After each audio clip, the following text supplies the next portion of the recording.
Good morning, good afternoon, good evening, ladies and gentlemen, boys and girls. Welcome to Emergency Management Associates, coming to you from the Area Command, 392 miles west of Kitty Hawk Beach, North Carolina. We want to welcome everybody to our program tonight. And guys, guess what?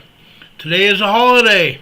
Well, somewhat of a holiday anyway. It is St. Patty's Day. St. Patty's Day. I want to wish you guys all a happy St. Patrick's Day. I want you right now to get your favorite thing to eat, whether it be brisket and some cabbage or whatever it might be. Go and get it right now and get your favorite pastry, whatever it is, and sit down and watch Emergency Management Associates with you. We wish you a very happy day. Okay? Happiness and health. How about that? Partnership and faith, love and luck, and peace and prosperity. That's what we wish you today. I've got my favorite protein drink here, and yes, it's green, and yes, it's very good. It's a berry flavored protein drink. I mix it up almost every day and drink it. It's great stuff.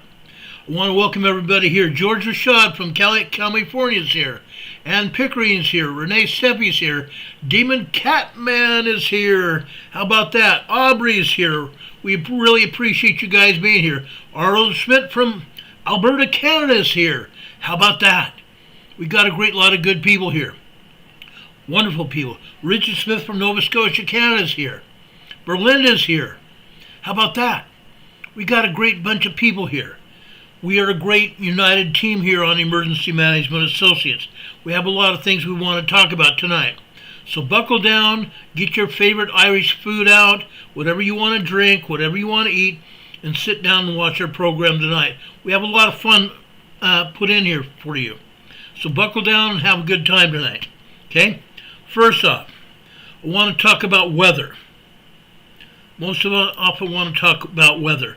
Let's watch this video about what happened over the weekend from Friday until last night here in the United States Midwest, going up into including the southeast coast up into Virginia, West Virginia last night. Let's watch this video.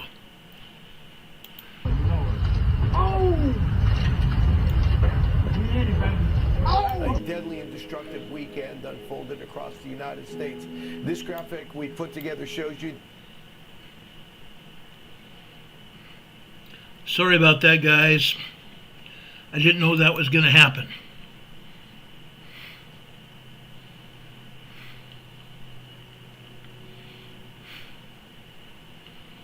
Bear with me for a second.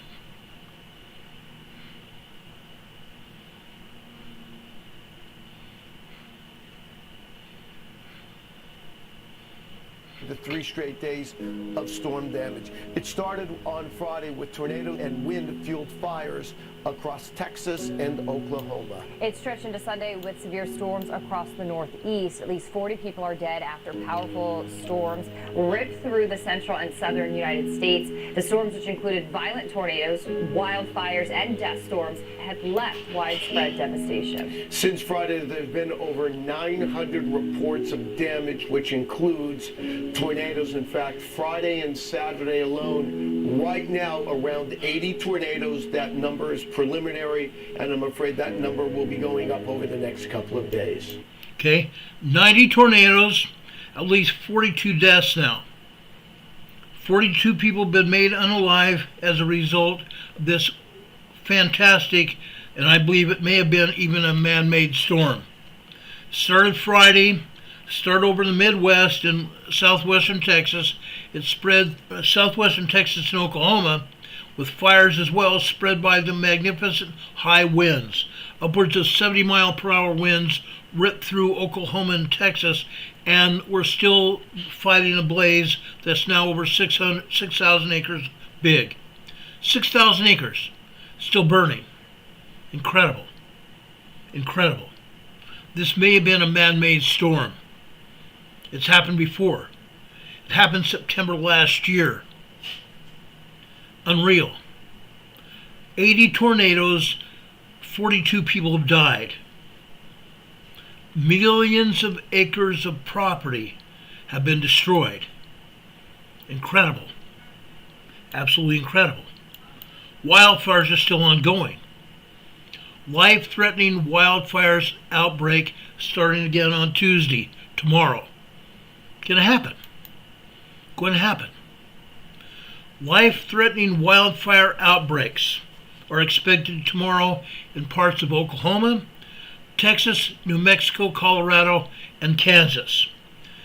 Now, we've talked about being prepared here on this channel before. I'm going to continue to preach preparedness here. Always be prepared. And I'm going to ask all of you, again, okay? I've shown you my AM, FM weather radios before. I'm showing it to you again. Everybody within the sound of my voice and the ability of me to communicate through video presentation here on YouTube, on our channel here. You need to have an AM, FM weather radio. An AM, FM weather radio. You can get these radios for as little as $20. $20 at Walmart, $20 over at Target. You can get them at REI. You can get them at, what's it called? Factory Direct. You can get them at Farmers Market. You can get them almost anywhere. Get yourself an AM, FM weather radio. Watch your radios. Watch your radios. Yes, I'm saying watch your radios. Make sure your radios are tuned to news talk stations. If you only have an AM, FM radio, make sure it's tuned to a news talk station. Weather, news, and sports. Because guess what? That might be your only link to weather information in your specific area. Make sure you're tuned to a radio station broadcasting in your area that has news, weather, and sports. That way you get the latest lowdown on what's going on. It might save your life. Might have saved your life. Now, be prepared. If you get an evacuation siren, evacuate immediately. Go to your nearest preparedness shelter. It might be a root cellar, vegetable cellar, potato cellar, whatever you want to call it. Or if you have to evacuate, to the middle of your house. That is probably the safest place you could be. Go to the middle of your house. Even pull a mattress over your heads, out of the bedrooms, put it over your heads. Make sure you are in the middle of the house, away from all windows. Do not open any windows at all. Stay away from the glass windows. Okay? But if you have to evacuate, evacuate immediately. Evacuate immediately. Why am I saying that? Because, folks, back in 2014, one of my own brother-in-laws refused to evacuate from his home in Utah. Wildfire is coming down the canyon in front of his house, and he didn't want to leave. My wife and I went to his house and tried to help him pack his vehicle and his kids and his wife in his vehicle, and they didn't want to go. But what happened? A sheriff's deputy came knocking on their door and told them to evacuate. And he said, I don't think it's necessary. But he didn't think it was necessary. I told the deputy there, I'm an emergency manager. I'm here to help him evacuate, and he doesn't want to go. The deputy told him, if he doesn't want to go, he's going to go to jail. He's going to go to jail. That is the long and the short of it. Do not wait until you're ordered to evacuate. If you have the slightest premonition that you're going to have to evacuate, get all your stuff out and go. Get your emergency preparedness kit, get all your documents and everything in your preparedness kit, and leave. Get the food that you're going to need, get all the food that you can possibly carry in your car, and your clothes and everything else you might need, and get out. Do not forget your animals either. take your pets with you. Please be prepared to evacuate immediately when you're asked to do so. And like I said, you don't have to wait to evacuate. If you even have the least idea that you may have to evacuate, leave. Okay? Absolutely no outdoor burning. Absolutely no outdoor burning whatsoever. And no activities that could cause a spark. Don't do it. Please don't do it. Now, I want to also tell you this, okay? During the past few weeks, and I can't even believe we have to even talk about this. During the past few weeks, well, actually, before I get into this, there's a lot of moisture coming into the Pacific, okay? A lot of moisture coming from the Pacific over to the Pacific coast of North America, Canada, and the United States. You notice this storm in red and orange here over the Pacific Ocean. This is directly west of California right now. Northern California, Central California, and Southern California. That is going to be some mean weather. I'm talking thunderstorms. I'm talking tornadoes as well. It's going to be bad. It's going to be very bad. You need to get everything ready right now. Right now. If you're asked to leave, get out. Now this weather storm is going to be very bad. Okay? Right here. Right here is Northern California. The rain has already started. The rain has already started coming in here to Northern California. There will be snow at the higher elevations. There will be snow at the higher elevations. Be prepared for that. Okay? There's also going to be high winds as well. Anywhere from 20 to 50 miles per hour. And maybe even higher with gusts. Be prepared for that. If you have very high profile vehicles, don't drive. Don't drive. Stay parked in a group. The wind can't turn over every vehicle.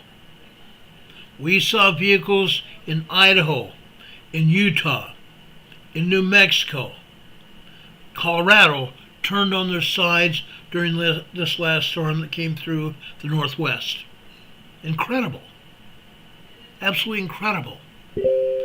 Those rigs were not traveling any more than 2 or 3 miles per hour at the time they were flipped over. One high-profile vehicle, an 18-wheeler truck, flipped over. Tractor and all. It was a tanker truck. It's very lucky that that tanker didn't explode, because that tanker had a bunch of gasoline in it. It could have exploded. It flipped over on its side and then onto its top. It could have exploded. We need to be ready for this, guys. We need to be ready for this. Now, this doesn't end there.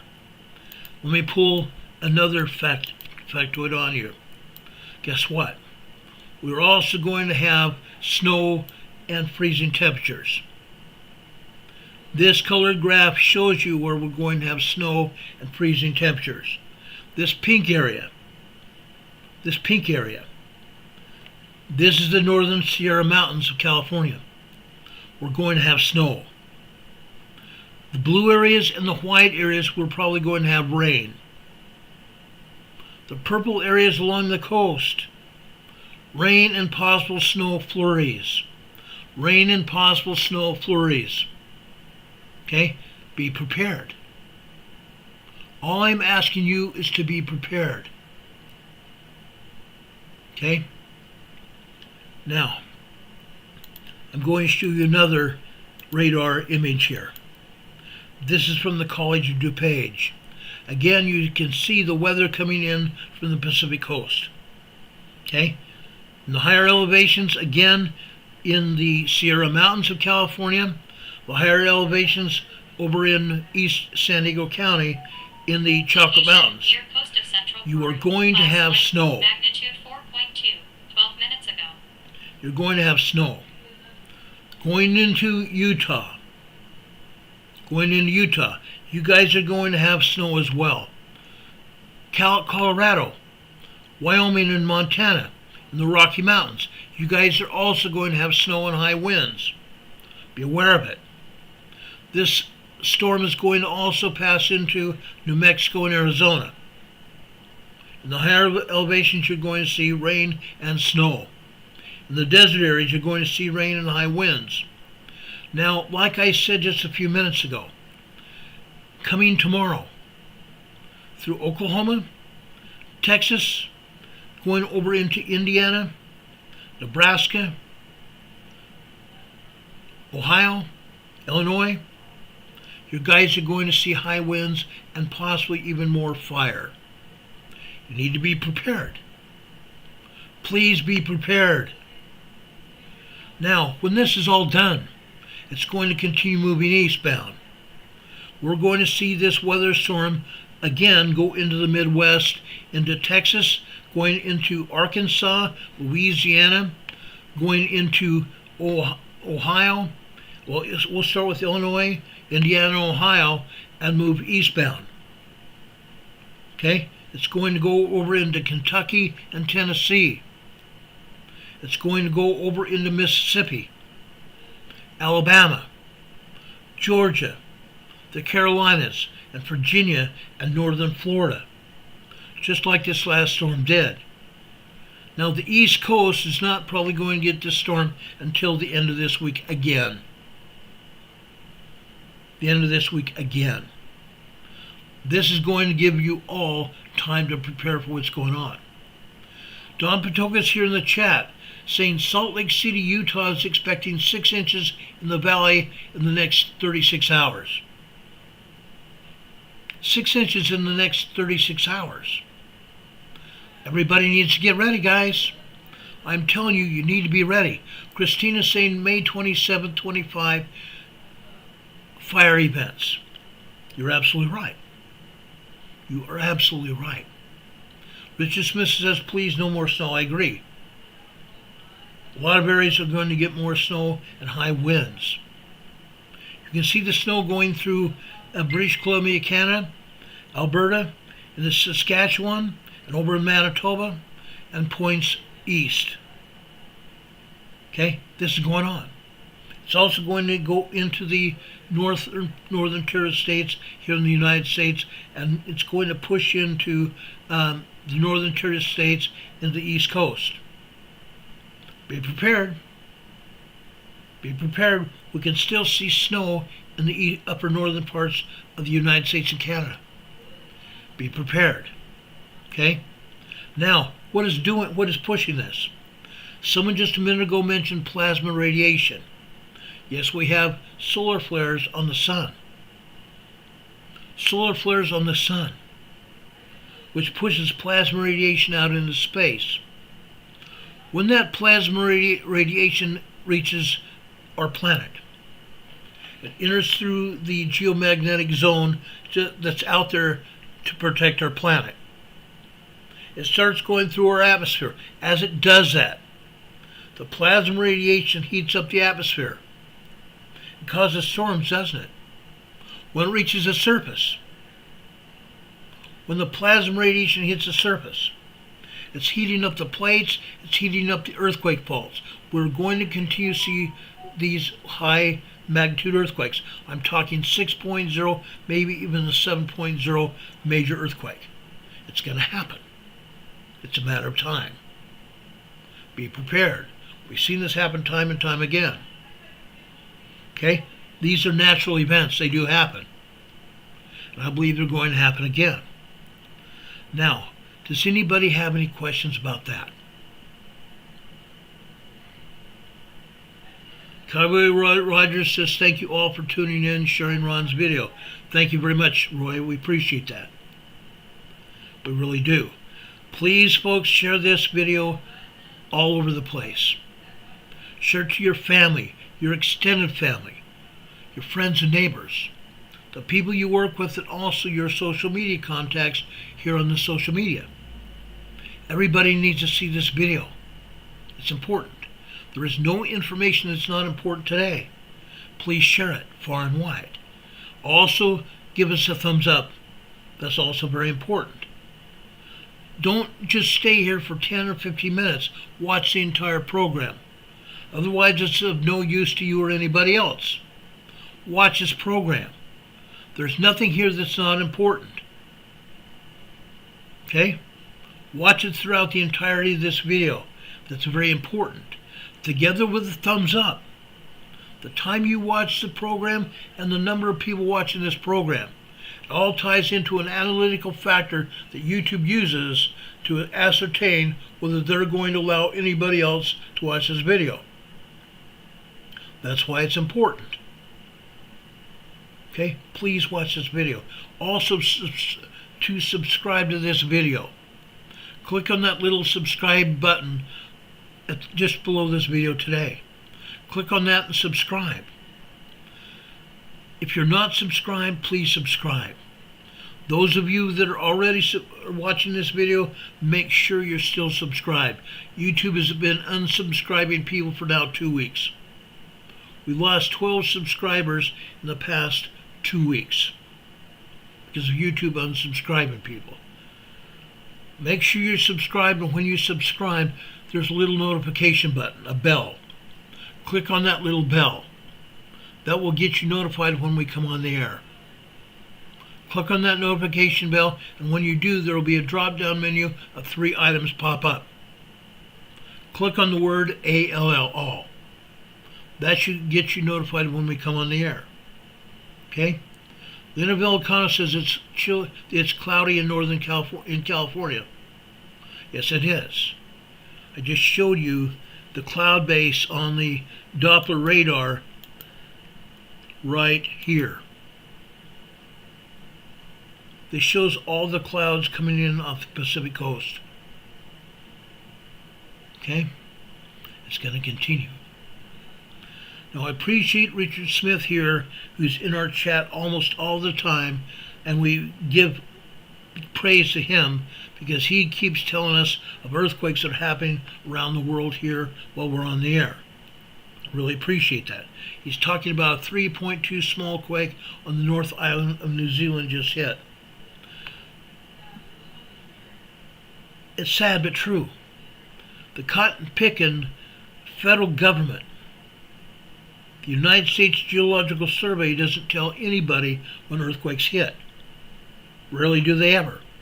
Right now, I think they're showing 216 earthquakes worldwide. There's more like 1,500 worldwide. They're not showing them, are they? Because they don't want anybody to know what's going on. I've explained that before. The United States Geological Survey is a preeminent seismic agency of the world, yet they are not wanting anybody to know what's going on. They don't want anybody told. Because that way they don't have to take responsibility for what happens. And the politicians don't want them to be told either, anybody to know it either. Because the politicians want to stay in power for as long as they possibly can. That's a fact. It's a sad state of affairs. Anyway, besides that, I want to show you this. These 2 things here. This federal judge ordered yesterday, let me back up. Yesterday, President Trump put into enactment of a long-standing law here in the United States. It's called the Alien Enemies Act, allowing the President of the United States to deport anyone who's found in this country, one, illegally or committing illegal acts. Yesterday, our board czar, Mr. Homan, and President Trump ordered 200 gang members. 200 gang members. Tren de Aragua, and Mexican gangs out of this country. They put them on flights to El Salvador. El Salvador agreed to put them in detention facilities for high-risk offenders. This federal judge, after he found out, after our planes were already in the air out of U.S. airspace into international airspace, this federal judge ordered the deportation flights carrying the alleged Venezuelan gangbangers to return to the United States. He tried to block Trump from invoking the Alien Enemies Act. Well, guess what? Guess what? He failed. He failed. Our planes were already over international waters, which made what he did illegal. But it made that judge's order illegal. This judge was a federal judge that President Obama put into office. This judge was a federal judge, James Boasberg, who Obama put into office. He ordered that. Other federal judges that either Biden or Obama put into office have also tried to obstruct President Trump from deporting illegal aliens. Now, there's a question on this picture here. Who else wants Judge James Boasberg to go to prison for blocking Trump from invoking the Alien Enemies Act? This judge now faces consequences, and many Republican and Democrat senators and congressmen are now putting forth a law asking for his head on a platter. They're going to impeach him. The Senate and or the House of Representatives here in the United States is going to impeach this judge and remove him from his judgeship. And that's what's going to happen with any of these other federal judges that are trying to get in President Trump's way. Who's running this country anyway? Who is running this country? The judges aren't. But the President of the United States has, in effect, the ability to remove anyone here who is violating the law, including putting them in prison, and or deporting them out of this country if they're illegals. And I highly recommend that. So if you have problems with this judge or any of the other judges, please leave us a comment here and we'll pass it on. Please leave us a comment just below this video and we'll pass it on. Because we don't want these people here. These judges are violating the law themselves. Richard Smith says, throw the book at him. I agree. Throw the dadgum book at him. Unreal. Now something else has happened today. Guess what else has happened today? This man got his badge. Dan Bongino, for many years now, I think 9 years, has had a radio show. A very valid radio show. And he was on Rumble and YouTube and various other social medias. He also was very experienced, number one, and he became very famous. And he was making a lot of money. In fact, millions of dollars. He gave up that money to go back to work for the FBI. Now he's back working for the FBI, and guess what? He's going after the illegal people. They're violating the law. Senators, congressmen, and other federal employees violating the law. Magnitude 4.0, 23 minutes ago. Dan Bongino is back in unofficial uniform, suit and tie, going after the bad guys.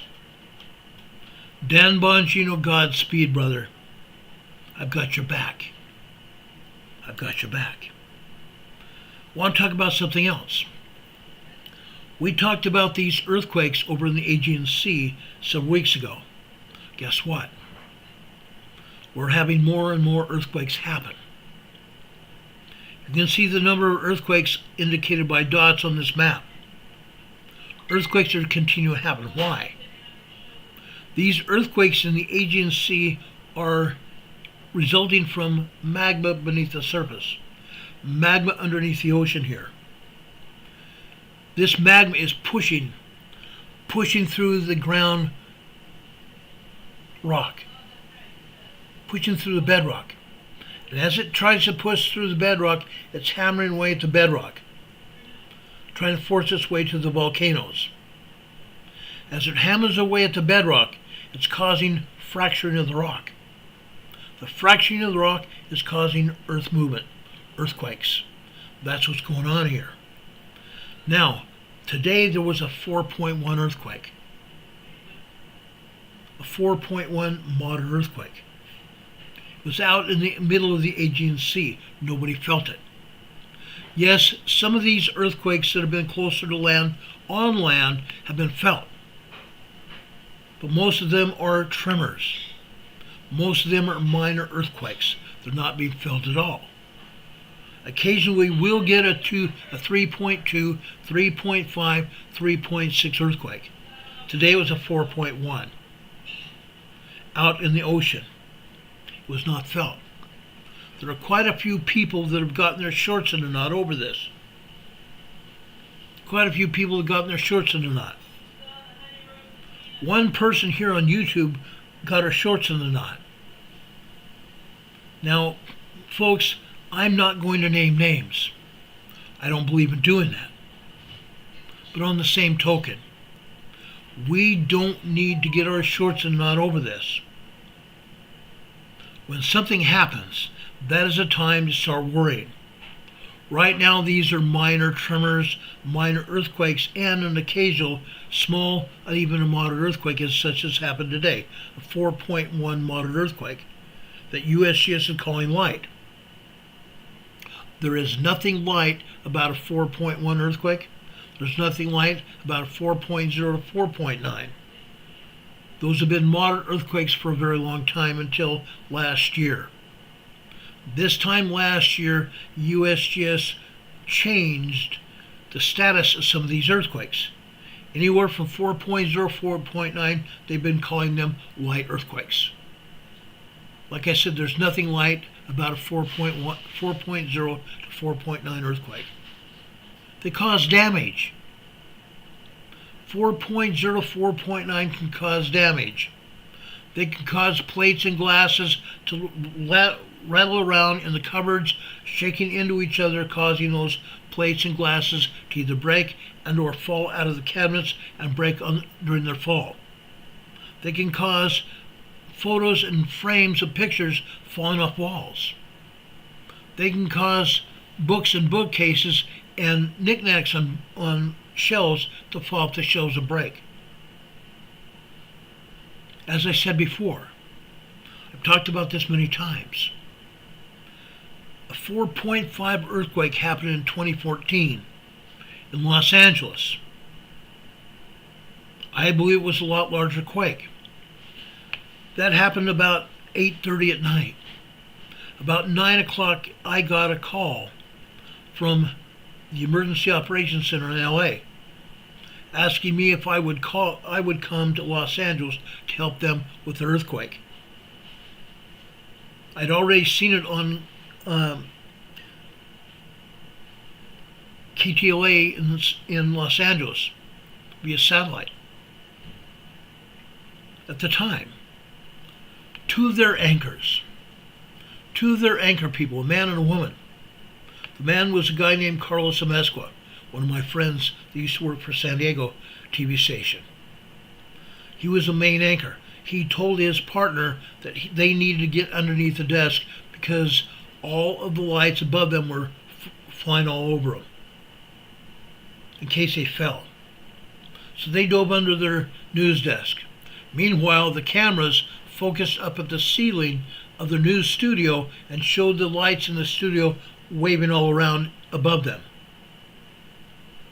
When the earth stopped shaking, Carlos and his partner got out from underneath their desk and said it was a 4.5 earthquake. As I said, a little later I got a call from LA asking me to come there. Guess what had happened? That 4.5 earthquake caused gas mains to rupture, caused water mains to rupture, caused glass windows and plate glass doors and windows to shatter all over LA County. Incredible. Damage as a result of 4.5 earthquake, and I actually believe it was a 5.1. Because USGS and Caltech downgrade these earthquakes. Sad. Sad.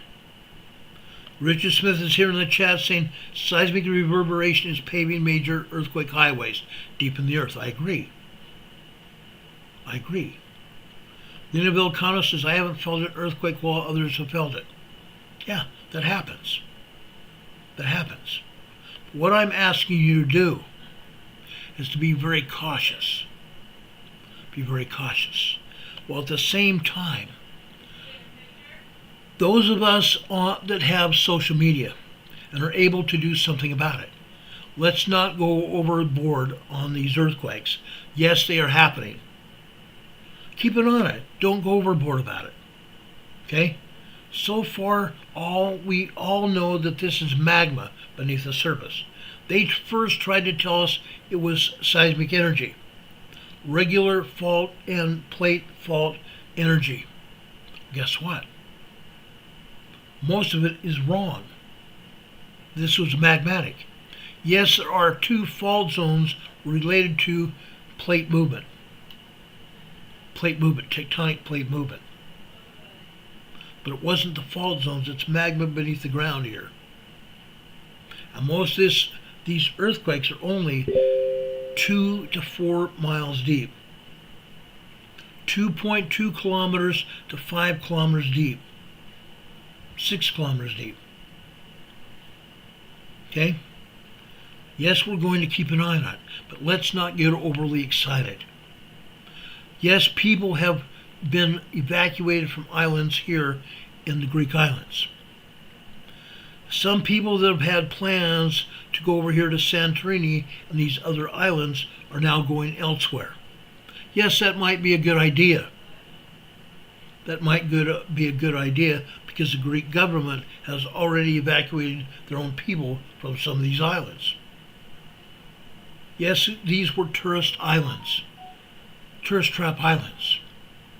Yes, because of these earthquakes, the Greek government is going to lose a lot of money this year because of these earthquakes.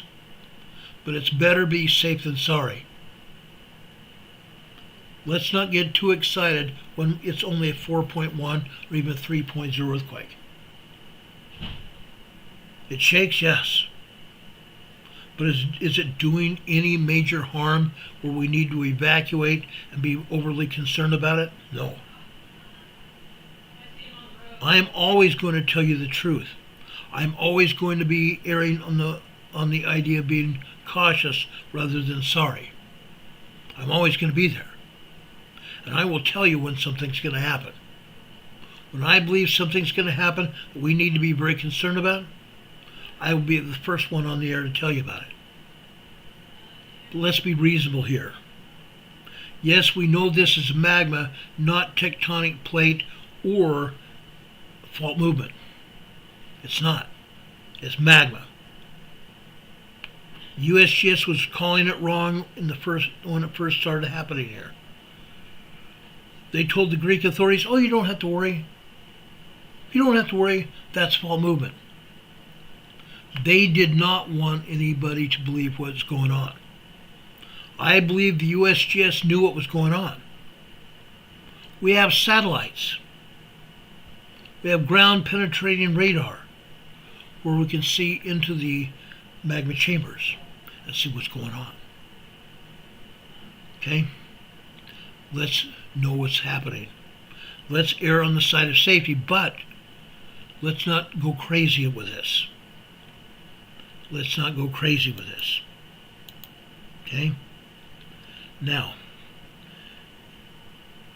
yes, we have a lot going on here in the United States. We just got through having 42 people get killed this past weekend because of fires and tornadoes. 80 tornadoes within a 72-hour period. We knew it was going to be bad. We knew it was going to be bad. But we need to be careful. We need to be careful. If we hear tornado sirens, we need to take cover. If we see things in the air, we need to make sure we're taking care of business.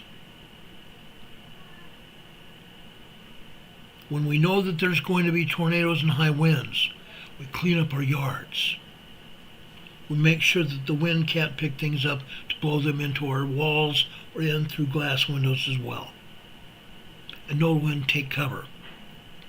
As I said, starting tomorrow, again in Texas, Oklahoma, even Nebraska and Kansas, we're going to see in Texas, we're going to see more wind, we're going to see more fire.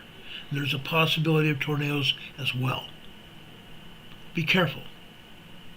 Be tornado aware, know what you're going to do, and make sure you have a plan. We talked about emergency plans, and we talked about emergency kits. If you need or even feel you need to evacuate, do it. Don't hesitate. Don't wait to be told to evacuate. Because if you have to be told, it's probably too late. Probably too late. Now, I have a lot to tell you about here. I have a ton of things to talk about.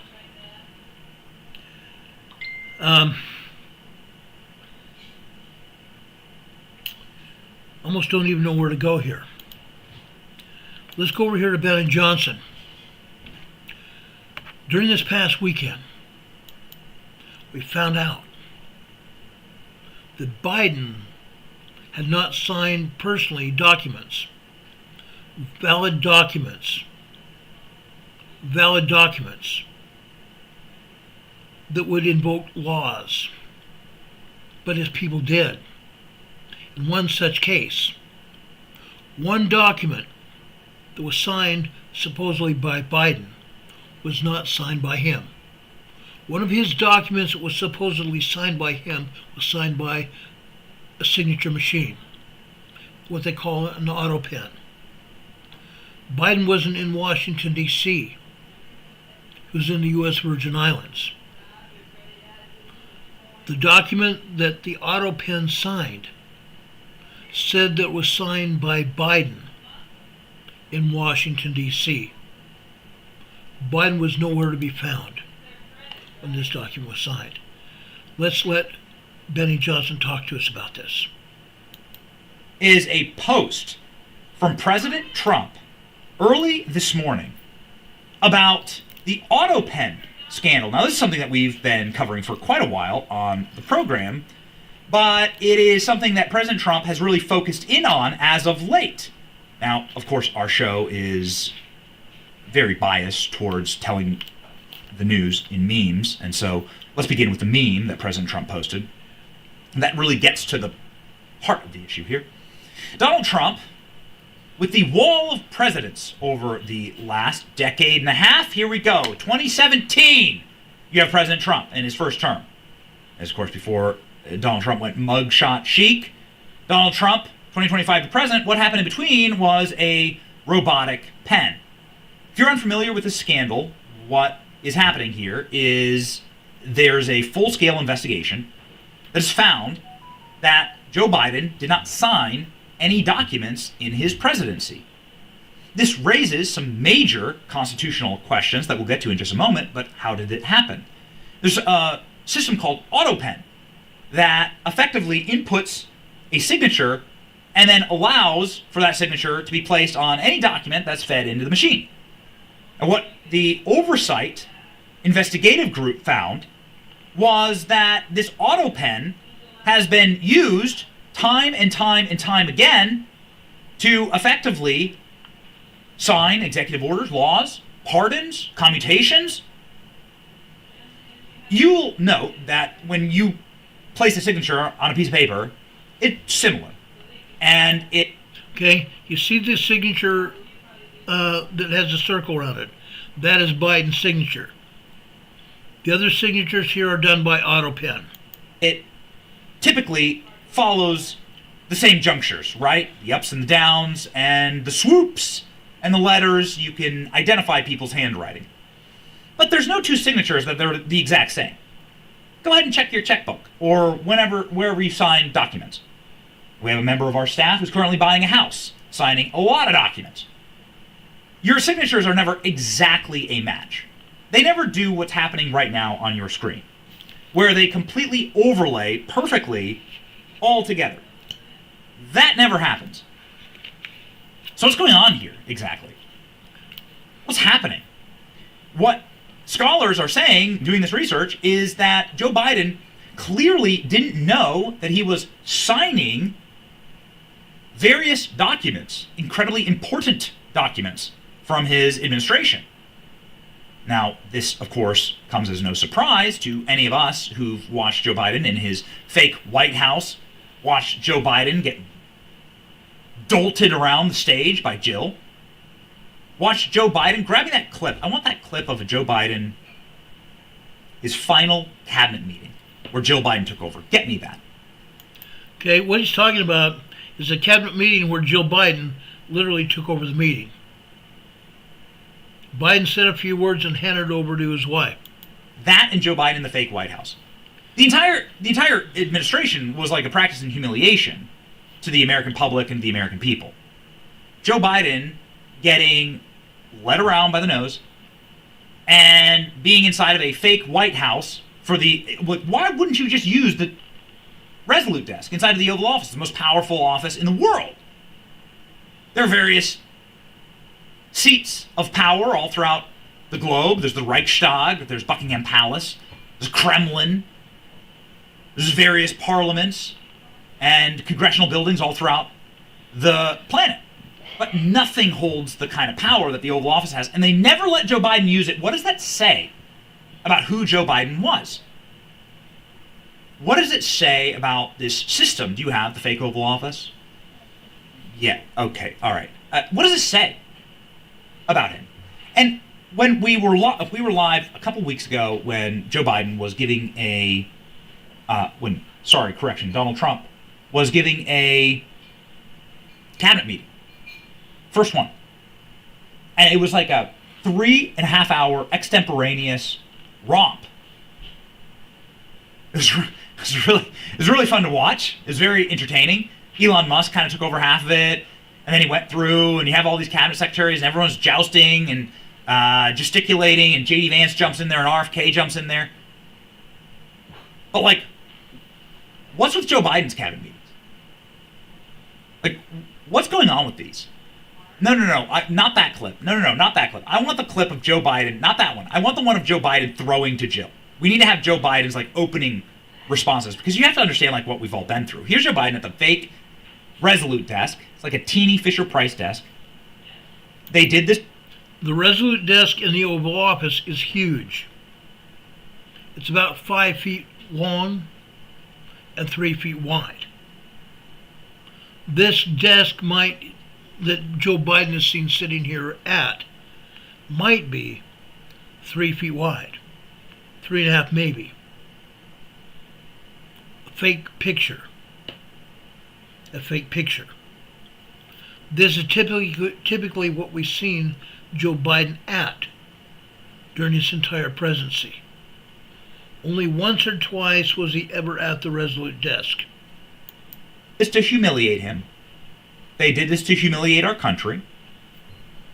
And they wanted you to know. They wanted you to know that he wasn't really president. And now it seems like we have the proof. So look at this. Look at this image. Yes, it was Joe Biden with a picture of the White House behind him to let people think that he was at the White House. This was not the Resolute test. This is a Getty image. This is an official image here. So this is the autopen scandal. Let me know, Klein, when we have that full. I want just that full clip of Joe Biden.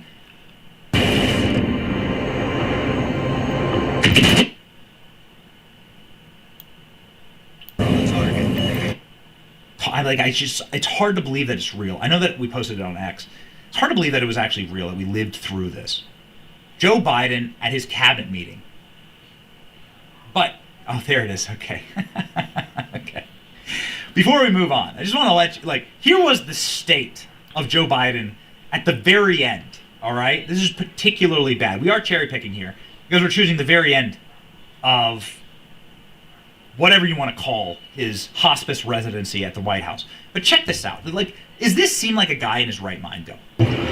Jill is here today. Heard that clapping. It wasn't for me when we came in. Here across previous administrations, First Ladies have attended these meetings for specific reasons. This is the first time Jill has joined us, and it goes to show how important the issue is, which she's about to speak to both of us. Today, at the top of our meeting, Jill's going to give an update on the House initiative, White House initiative, to fundamentally change the approach and the fund, how we approach and fund women's health services. So I'd like to turn it over to Jill and for any comments she has, and it's all yours, kid. Thank you. Sometimes the White House surprises you. And then Jill Biden takes over the entire meeting. It seems like it's important to establish what we've all lived through. What we all just went through. That was considered the president of the United States. This man who can barely read off his note cards and then tosses to his wife. Out of desperation. Clearly doesn't know where he is, and most importantly, where he's signing documents. Check this out from the Oversight Project that discovered this. Biden autopen pardons on vacation.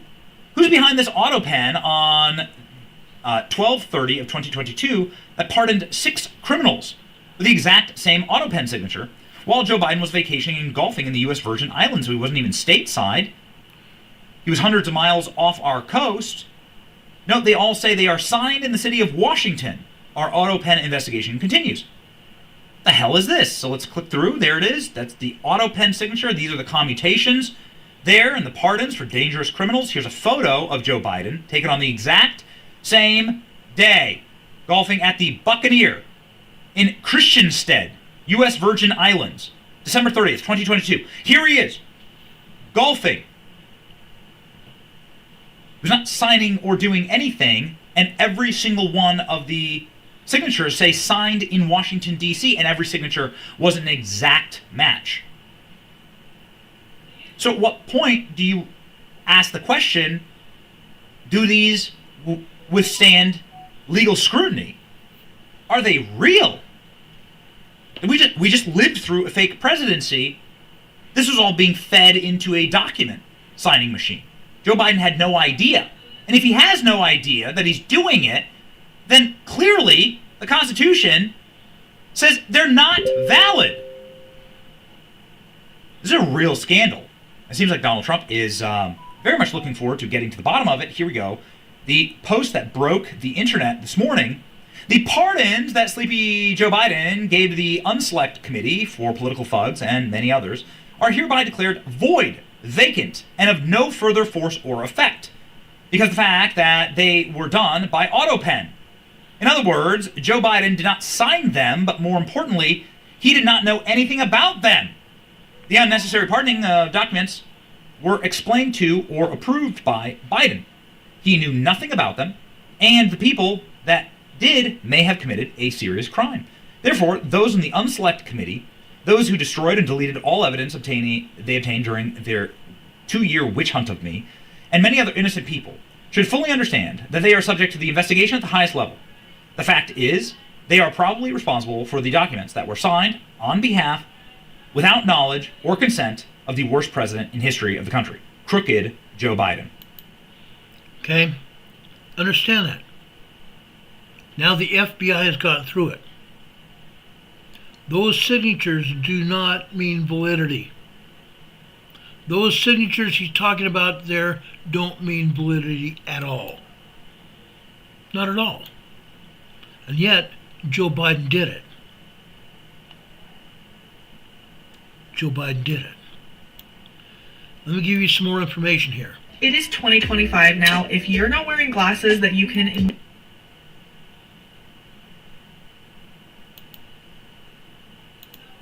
Ladies and gentlemen, I have to get to our next story because I need to talk to Mike Davis about this.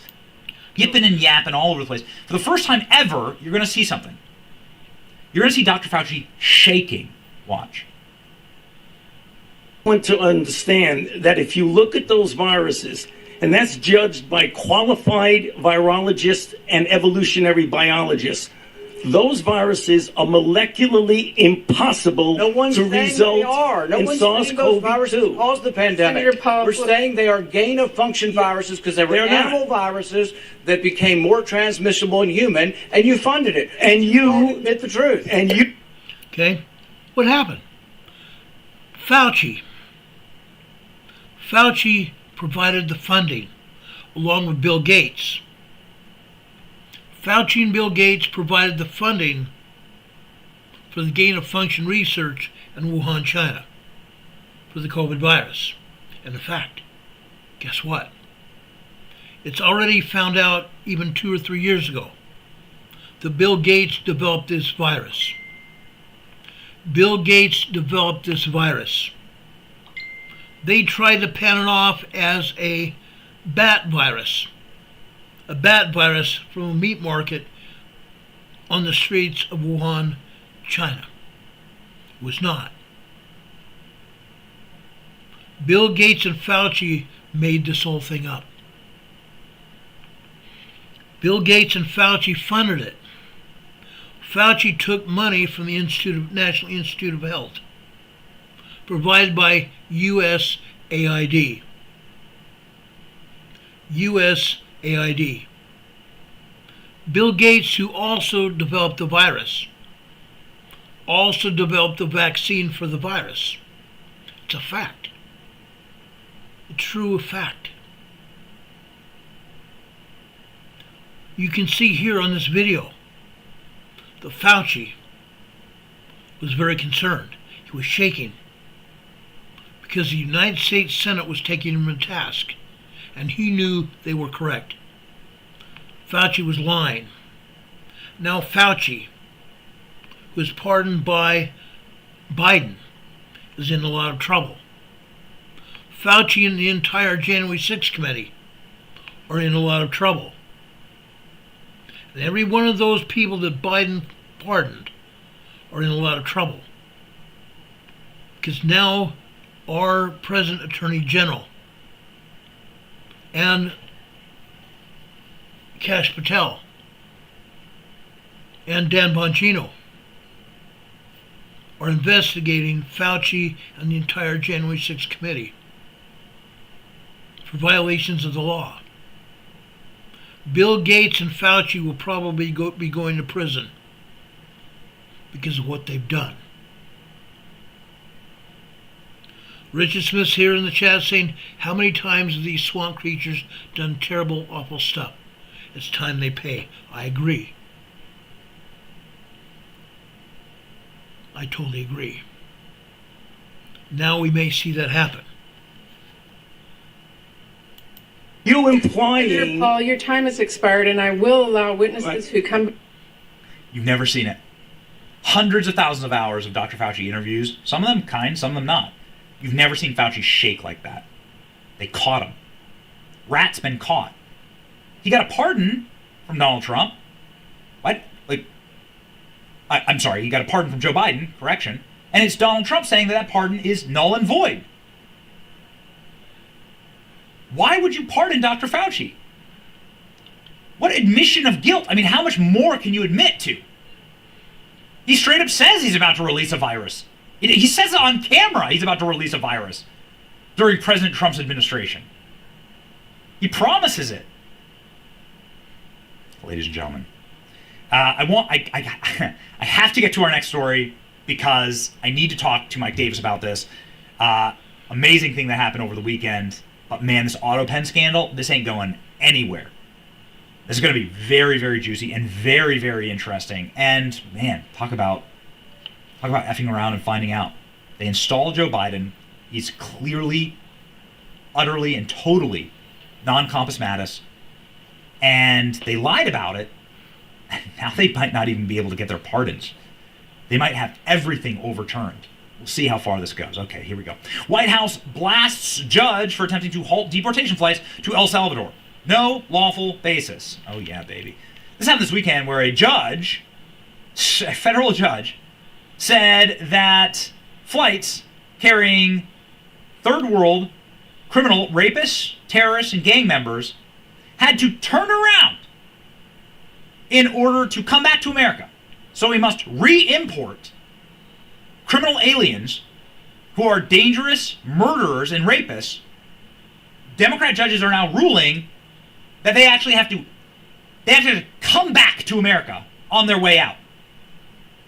Well, after around and found out, this judge, his rulings don't apply over international waters. Turns out the planes were already on their way to El Salvador, and they landed, and we got rid of the criminal aliens. U.S. District Judge James Boasberg recently ordered an immediate stop to the deportation order to determine whether Trump's invocation of the 1798 Act, this is the Alien Enemies Act, was legal. But a Trump administration official told Fox News that the planes carrying the migrants had already left the United States airspace when the judge issued the order. In a statement to Fox News Sunday, White House Press Secretary Karoline Leavitt said the Trump administration did not refuse to comply with the court order. The order, which had no lawful basis, was issued after terrorist Tren de Aragua aliens had already been removed from the United States territory. Leavitt said, the written order and the administration's actions do not conflict. Moreover, as the Supreme Court has repeatedly made clear, federal courts generally have no jurisdiction over the president's conduct of foreign affairs, his authorities under the Alien Enemies Act, and core Article 2 powers to remove foreign alien terrorists from U.S. soil, and to repel an invasion, Carolyn added. A single judge in a single city cannot direct the movements of an aircraft carrier full of foreign alien terrorists who is physically expelled from U.S. soil. That's obviously true. However, it is something that needs to be decided at the Supreme Court, I think, once and for all, and very, very definitively. Ladies and gentlemen, just to get you a little extra nugget of joy and happiness this morning, here are the flights landing in El Salvador.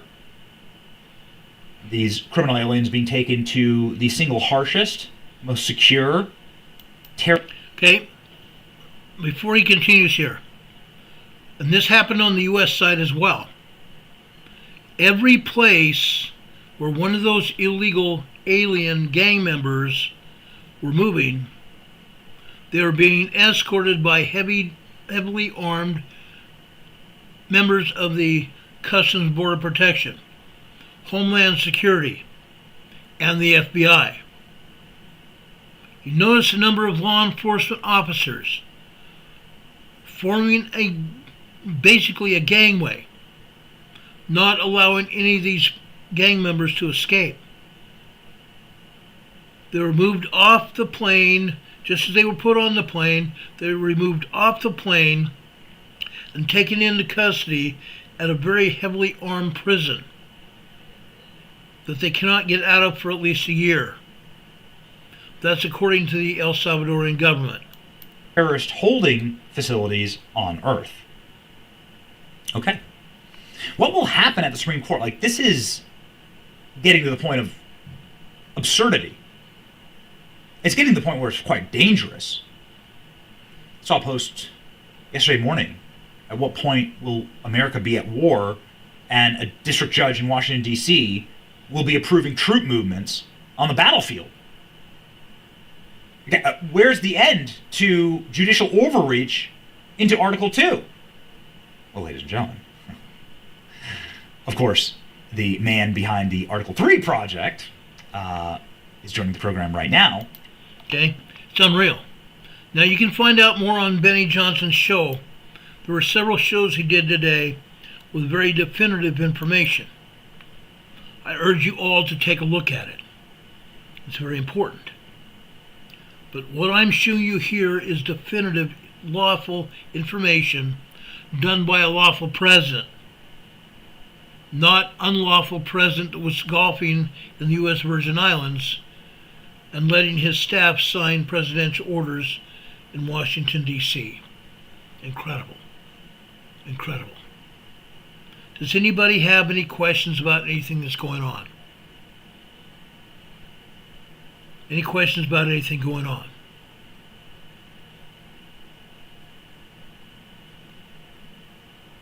If not, let's go talk about earthquakes that have happened today. Let's take this down this banner. Let's go to talk about earthquakes here today. There have been a few earthquakes that have happened here today. Let's go over here to the USGS map. Let me bring it up here so you can truly see what's happening. Let's go over here to the South Pacific. I've said this before and I'm going to say it again right now. Earthquakes happening around the world. Earthquakes happening around the world come from right in this location right here, deep in the South Pacific Ocean. This is where all earthquakes originate, deep here in the South Pacific Ocean. Also deep here in the South Pacific Ocean, we have a magma plume coming up into the crust of the Earth. Magma plume coming from the deep parts of the Earth near the core of the Earth. The magma plume coming up here into the crust radiates this magma all over the world through the crust, through magma chambers throughout the world, over to the volcanoes. Now let's go over here to New Zealand. At the beginning of this program, we talked about an earthquake that hit over here off the side, north side of North Island, New Zealand. This North Island is called Raoul Island. This earthquake happened just north of the Bay of Plenty. Just north of the Bay of Plenty. This was a 4.4 earthquake. This was a 4.4 earthquake here. Okay? There have been many other earthquakes hitting here on the North and South Island of New Zealand. But again, USGS is too good to be able to show you those earthquakes.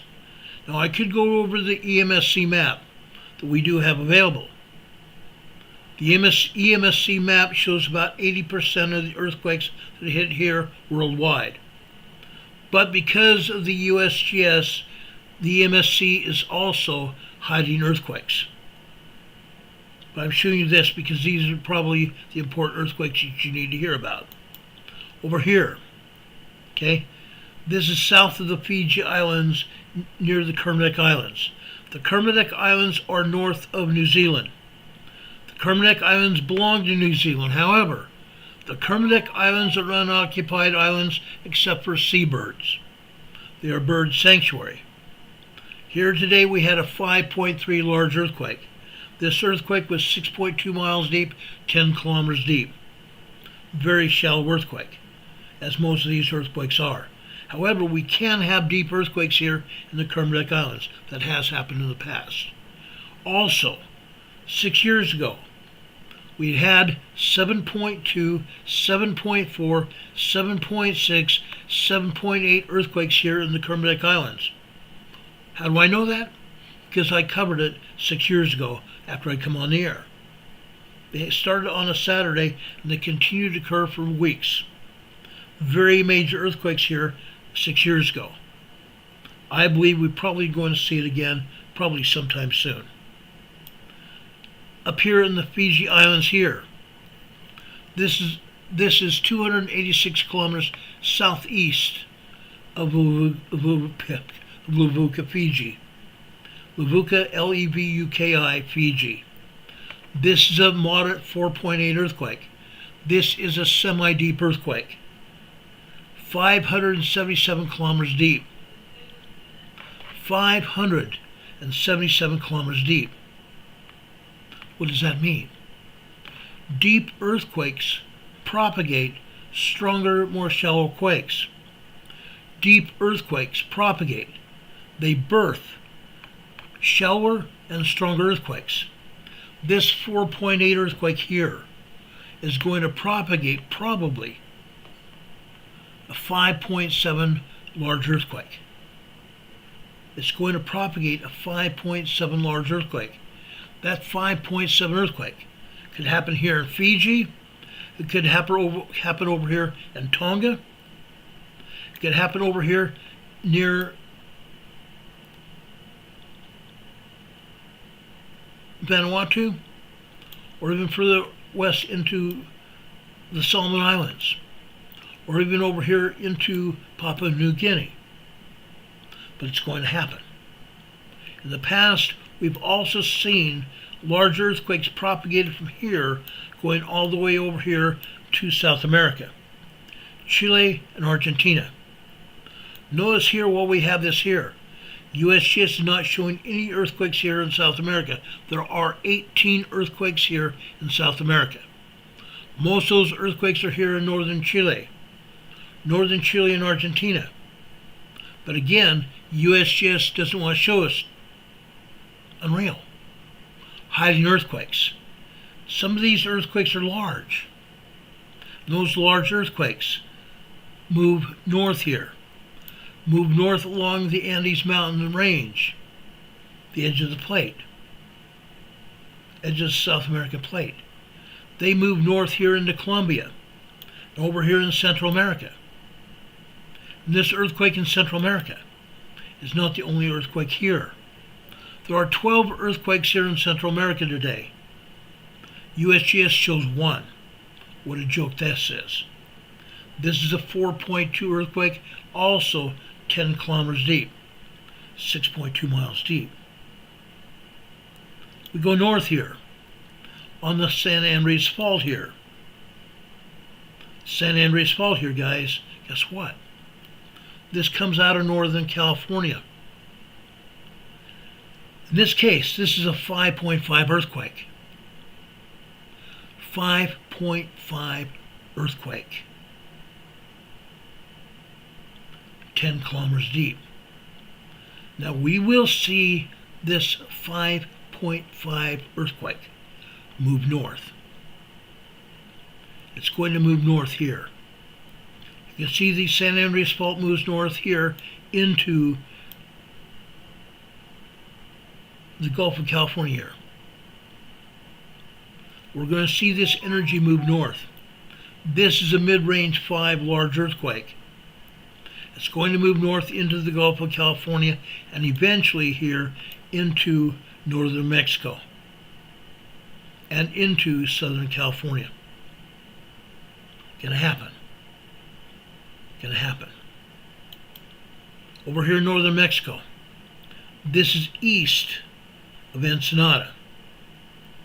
About 20 miles east of Ensenada.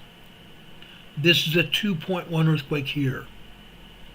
2.1 minor earthquake here. I've been in Ensenada before. I'm very well familiar with where Ensenada is and what is all around there. I used to spend a lot of time in Mexico. Wouldn't do it now. I wouldn't pay anybody to even go into Mexico now. Not now or ever. Incredible. Let's go back down here into the South Pacific. Let's go over here to Papua New Guinea. This is a 5.1 earthquake here. 5.1 earthquake here, and we have an aftershock as well. Actually, there's several aftershocks, but again, USGS is not going to show it to us. This is a large 5.1 earthquake, 64 kilometers deep. A fairly shallow quake. This is an aftershock, a 4.7 aftershock, also 124 kilometers deep. Okay, look where it is. It's on the mountain range here. This is the edge of the tectonic plate here. The mountain range here. Part of the tectonic plate here in Papua New Guinea. That is why this earthquake hit here. Okay? There are 7 different tectonic plates in this region. 7 different tectonic plates that exist over here in New Zealand, Fiji, Samoa, Tonga, the Legacy Islands, Vanuatu, Solomon Islands, Australia. Yes, Australia. Over here in Papua New Guinea, Indonesia, up here into the Philippines here, up here into Taiwan, and all the way up here into Japan. 7 different tectonic plates here. Each one of those tectonic plates are subducting. They're subduction quakes. What does that mean? Let me bring up my webcam. I want to show you this. Please watch my demonstration so you understand subduction. Each one of those tectonic plates are subducting under the other plate, just like this. Okay? How does that happen? When we have planetary alignments, the planetary alignments conduct electromagnetic energy. They produce electromagnetic energy. That energy, that Location, electromagnetic Veracruz, radiation, Mexico, class light, magnitude 4.2, 17 minutes ago. another 4.2 in southern Mexico, Veracruz, southern Mexico. Okay? Anyway, subduction. We have electromagnetic radiation. It comes over to here into the plates and into the earthquake faults. It heats up the plates. Anytime we have magnetic or pulse plasma radiation coming from the sun, they heat up the plates and heat up the faults. Everything that's holding the plates and the faults together, biological material, sand, dirt, and any other material that's holding those plates in place, friction. All that material heats up and creates a oily, greasy-like substance, allowing those plates to move more freely, causing earthquakes. That's what's going on. And yes, we do have sunspots on the sun emitting electromagnetic pulses and plasma radiation. And that radiation hits the earth, goes through our magnetic shield, goes around the magnetic shield that helps protect the earth, gets through it, goes through our atmosphere, heating up the upper atmosphere, causing all kinds of other electromagnetic disturbances, radio frequency radiation as well. Goes through our atmosphere into the earth, heats up the plates, heats up the faults, and causes the earth to move. That's what we're talking about here. That's what we're talking about. It causes those plates and faults to heat up all that biological material and dirt and earth and sand and rock and gravel, heats that stuff up and turns it into a more greasy-like substance, allowing those plates to move more freely, causing earthquakes to move. That's what we're seeing here. That's what we're seeing here. Now, they are not showing all the earthquakes here in Indonesia. There are about 25 earthquakes here in Indonesia today. What are they showing? Guadalupe region, Leeward ISL, class light, magnitude 4.0, 5 minutes ago. 4.0 in the Leeward Islands, just south and east of U.S. and British Virgin Islands. I'll show you that in a minute. This earthquake down here east of Java here, Java, Indonesia. This also is a 5.1 large earthquake. Notice again where it's at. It's on the plate edge here. It's on the plate edge. A large 5.1 earthquake, 90 kilometers deep. Go over here into central west Indonesia. This is a 4.6 here. Musobi, Indonesia. 10 kilometers deep, 6.2 miles deep. Go over here into north central Indonesia. This is another 5.0 earthquake near Gorontalo, Indonesia. Gorontalo, Indonesia. 5.0 earthquake, 120 kilometers deep. 120 kilometers deep. Still a fairly shallow earthquake. A medium depth earthquake would be around 400 kilometers deep. A deep earthquake is 550 to 650 kilometers deep. Yes, we've seen deep earthquakes in that. Upwards of 701 kilometers deep. That's the deepest earthquake I've seen yet. Okay? Let's go over here into the Philippines here. Okay? This is just south of Mindanao, Philippines, near an island called Cabaran, Philippines.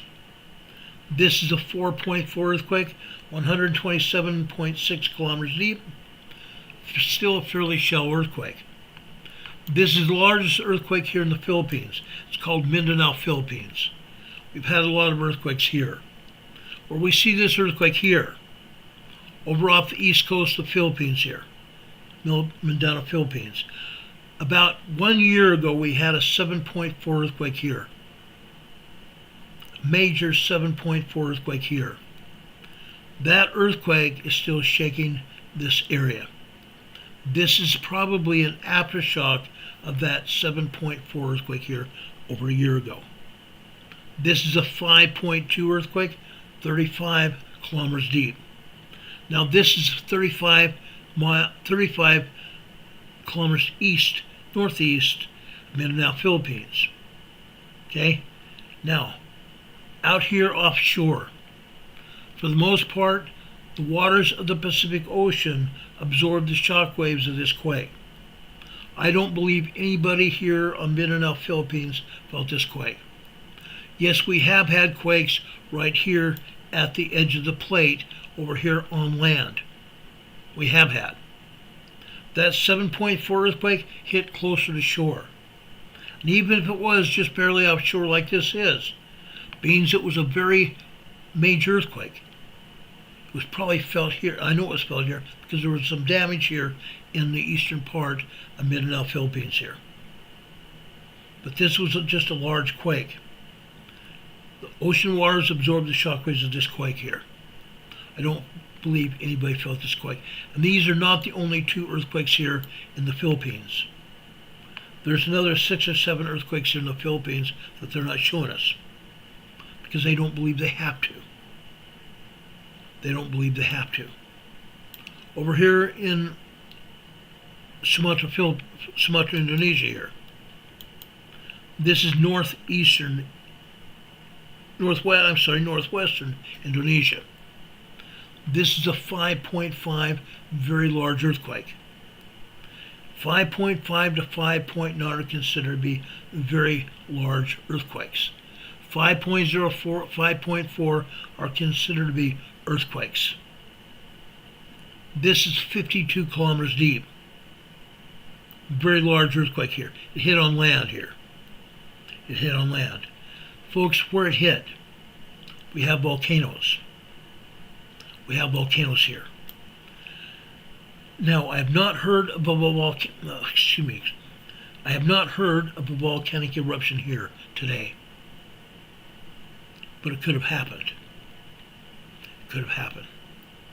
This is a very large earthquake, 52 kilometers deep, on the edge of the plate.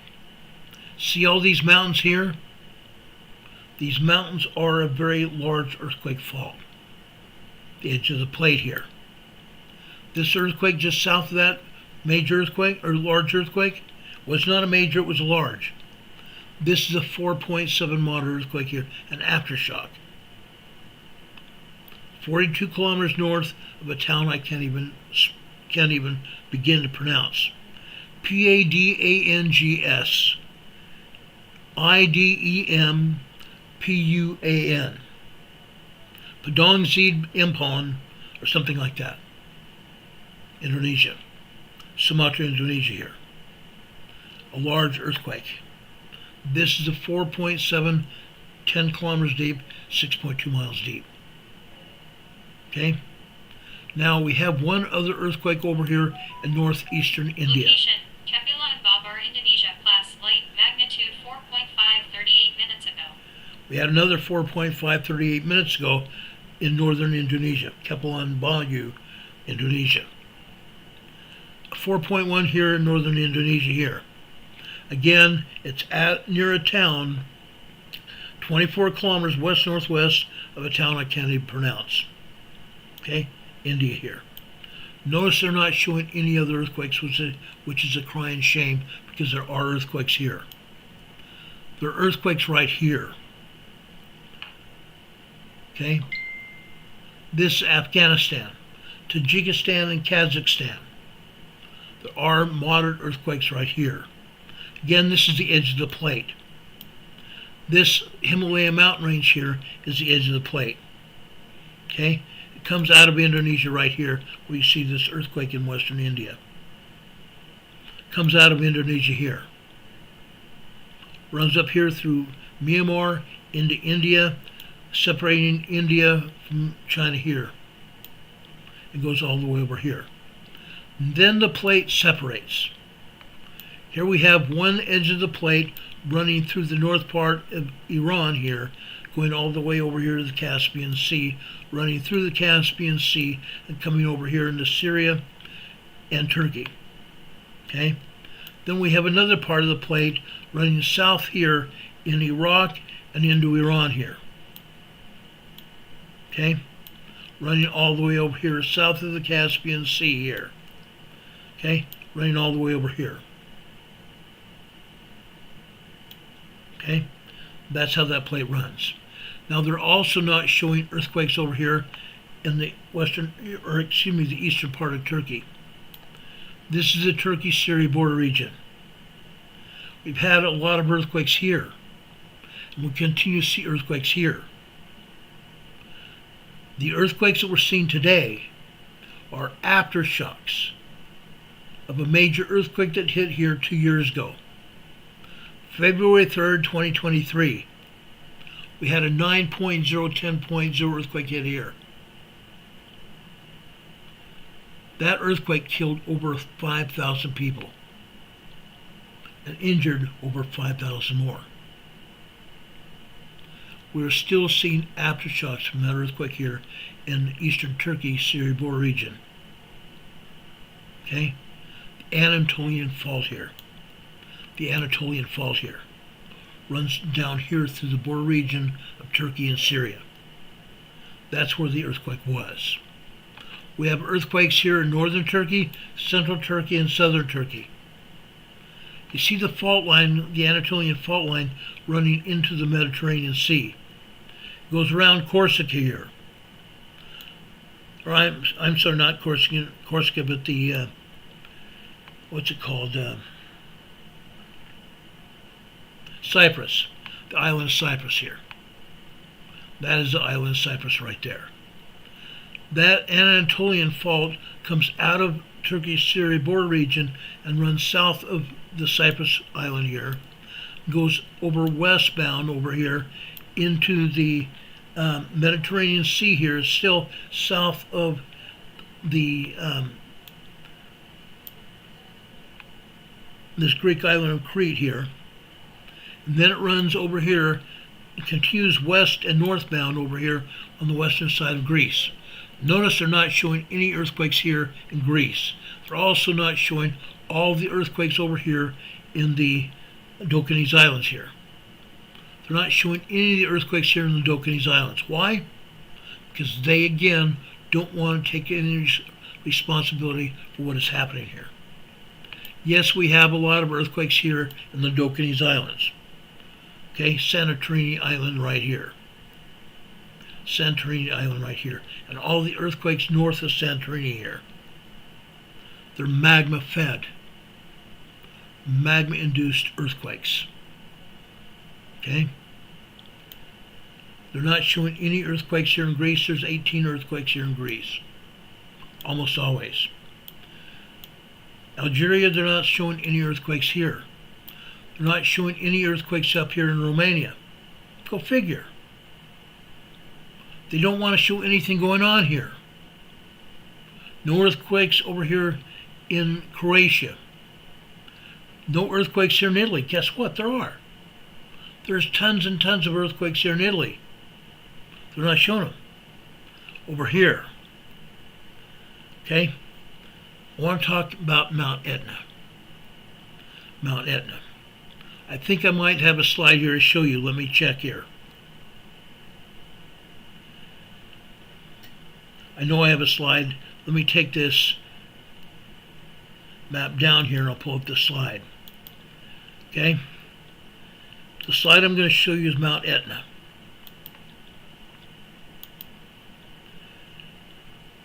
People are concerned about Mount Etna, and rightfully so, I believe.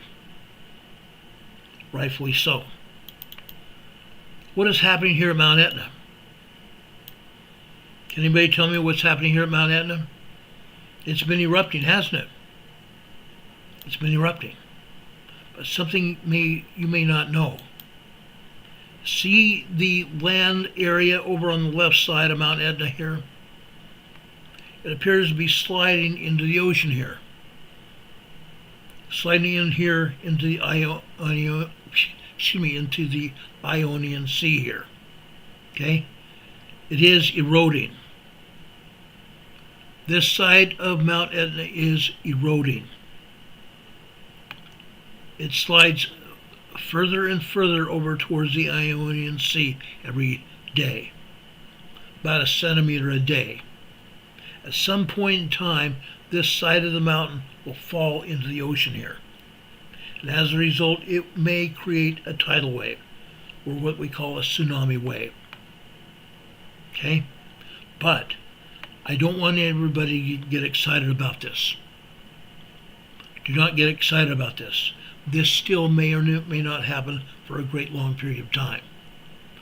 When we had the volcano over at La Palma Island in the Canary Islands, when it was erupting, there were some people who were saying that Cumbre Vieja volcano was going to come apart and slide into the Atlantic Ocean. And if it slid into the Atlantic Ocean, it would have created a tsunami that would have reached the eastern part of the United States and flooded the eastern United States with a tsunami. It did not happen. A lot of people got their shorts in a knot. I kept cautioning people that probably would not happen, and it still has not. There are no earthquakes strong enough right now to cause anything like that to happen, and Cumbre Vieja volcano is not erupting now and probably won't for quite a period of time. So don't get concerned about Mount Etna falling into the ocean here. I don't believe it's going to happen for a while. But people are talking about it. So please caution yourselves and others, don't get so uptight about everything you hear. It probably is not going to happen for a while. Let's go back to the USGS map for just a minute. Let's take down my webcam here. Let's go back over here to the map. So that's Italy here. Yes, here in northern Italy, or southern Italy, we have some things to talk about here. Right here. What do we have going on over here? We have a volcano, don't we? We have a volcano. This volcano is showing signs of eruption. This volcano is showing signs of eruption. And yes, parts of the towns here have been evacuated because there are a lot of earthquakes here. But again, USGS is not showing any of these. USGS is not showing any of this. Again, they don't want to concern themselves with it because they don't want to take any responsibility. A lot of earthquakes are happening. Most of these earthquakes are tremors. 1.1, 1.2, 1.5, 1.7, 1.8 tremors. Some of them are 2.1, 2.5 minor earthquakes. Yes, we've had some small earthquakes. 3.1, 3.4, 3.5 earthquakes here. Yes, there have been a half dozen, 4 or 5 maybe, moderate earthquakes, 4.0, 4.5. But, again, they have already evacuated parts of Italy here. There's a huge city surrounding this volcano here. Look at that. A huge city here. So yes, they have evacuated around this volcano. And rightfully so. There are earthquakes here, nobody's talking about them here on the maps. Heaven forbid that the public finds out what's going on. Earthquakes over here in north central Italy as well. About 22 earthquakes here. We have some earthquakes here in northeastern Italy here, just south of the Alps here. We have some earthquakes over here in north or southwestern Italy here as well. We have earthquakes up in the Alps. 2.1, 1.2, 1.7, and 1.8 tremors here in the Alps Mountains. We have we have about 2 earthquakes here in Germany, Switzerland area. We have a couple earthquakes over here in France. Why are they not showing them? Inquiring minds want to know. We've got about a half dozen earthquakes here in southern Spain. Why are they not showing them? We have a few earthquakes over here in the Azores, just south and west of Spain and Portugal here. Again, they're not showing them. Why not? Inquiring minds want to know. Excuse me. Over here in Iceland, we have some tremors over here in Iceland. Most of these tremors are around where the volcano has been erupting. Okay? Where the volcano has been erupting. Let's go here and take a look at it. Okay? Over here, we have a town called Grindavik. Grindavik is a seaport here on the southeastern side of Iceland. Grindavik. You see where the town of Grindavik is. Last year, about this time last year, we had a volcano just outside of Grindavik here, about 8 kilometers west of Grindavik. It erupted, a huge fissure eruption like we've seen here for the past 2 years. A fissure erupting just west of Grindavik here. Another fissure eruption closer to Grindavik, about right here. That fissure poured lava out here on the surface. This lava moved out here to the north and west area of Grindavik. It torched 4 homes here in northern Grindavik. Torched 4 homes here in Grindavik. Grindavik had been evacuated because they thought that the volcano was going to hit here. It did hit here in western Grindavik. Now, most of the other fissure eruptions happened out here north of Grindavik here. North of Grindavik, between these mountain ranges here. Okay? Yes, this area here is a volcano here. See, I think this is Storafellin. This area here is called Storafellin. Okay? We've had some rise up of magma here. Right up here. There have been fissure eruptions up here. This is where I believe we're going to still see fissure eruptions here in the future. I think the magma has finished erupting anywhere near Grindavik. That's what I believe. Now right here. This is somewhat of a different story. Okay? Up here, folks, this is a geothermal area here. A geothermal area. This area here is called Svartsengi. There's a power plant here, a geothermal power plant, where men have drilled into the upper magma chambers of the volcano to obtain steam to provide electricity to the whole island of Iceland. They also heat up the magma here beneath the ground, heats up the groundwater. And the Svartsengi power plant pumps the heated groundwater all over Iceland to heat people's homes and provide heated water for people here in Iceland. Okay? The Svartsengi power plant. Also just north and west of the power plant, it's a place called the Blue Lagoon Spa. The Blue Lagoon Spa and the Svartsengi power plant got inundated with magma around the power plant and the spa. Authorities built a huge wall around the power plant and the spa, not allowing any magma into that area. But the last time the volcano erupted in this area, fissure eruption, lava flowed over toward the Blue Lagoon Spa. And in fact, it went through the bottom of the hill that they had created to keep the magma out, keep the lava out. The hot lava poured through a small hole in that wall. They diked it up so it couldn't travel any further. During one of the eruptions out here, the Blue Lagoon Spa had a security person. As the lava flowed over towards the Blue Lagoon Spa, it provided gas from the magma, from the lava, SO2 gas, and also carbon dioxide. The security person was overcome by SO2, sulfur dioxide gas, and carbon dioxide. He was taken to a hospital immediately, where he survived. After that, they provided gas masks to the people at the power plant and the spa to make sure they would not be overcome with gas.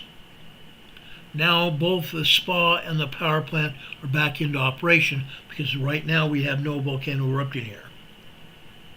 But if it ever happens again, they can put the spa on a security detail where nobody will even be involved. The power plant, the Smart Singing power plant, is also being powered remotely when there is an eruption in the area. Right now that's not happening. But this is where we probably will see another eruption out here. I don't think we're going to see another eruption here in Greenvik. However, they have had some fissures here in Greenvik that have popped up around buildings and around the roadways here in Greenvik. And as a result, they have again evacuated Greenvik. The only people that are allowed to stay here are people that work at the fish cannery area. They have a fish processing plant right alongside the barge wall here where they bring in fishing boats and unload the fish here. Thousands, tens of thousands of fish here, pounds of fish are brought in here every day and it's processed here in Greenvik and then transported throughout Iceland here and is consumed by the people here in Iceland. Okay? That's what's going on here. That's what's going on here. But right now, they're worried. Yes, they're worried that there will be another volcanic eruption, probably another fissure eruption, but right now it's not happening. Right now it's not happening. Let's go over here to Puerto Rico. Okay? Over here in southwestern Puerto Rico. We have two earthquakes here. This is a 2.4 just south of Indios, Puerto Rico. And this is a 2.2 south of Guanica, Puerto Rico. Both of these earthquakes are aftershocks of two major earthquakes that happened here in December, on December 26th and December 28th, 2019. Almost 6 years ago. 5.5 years ago. These were man-made earthquakes. That 8.0 and 8.4 earthquake were man-made earthquakes. I've talked about that before. These are aftershocks to those two man-made earthquakes. Aftershocks continue hitting here all the time. All the time. Rarely do we have a time when aftershocks are not hitting this area. It's been here 5.5 years. It killed quite a few people and destroyed other homes and businesses all over the island. This is an earthquake that has nothing to do with those two earthquakes. This is a 2.1. This island was created from lava. Yes, there is a volcano here in Puerto Rico. This is a 2.1 earthquake, minor earthquake. This is 42 kilometers deep. Way down inside the volcano. Way down inside the volcano. Over here off the east coast of Puerto Rico. This is a 2.5. This is 1 mile southeast of Esperanza, Puerto Rico. 2.5 minor earthquake. These earthquakes north here. These earthquakes were dropped off from the Cayman Ridge. The Cayman Ridge is this earthquake fault to the north of these earthquakes. The Cayman Ridge originates over here, way over here in Central America. Originates over here in Guatemala. The Cayman Ridge. Goes out here into the Caribbean Ocean.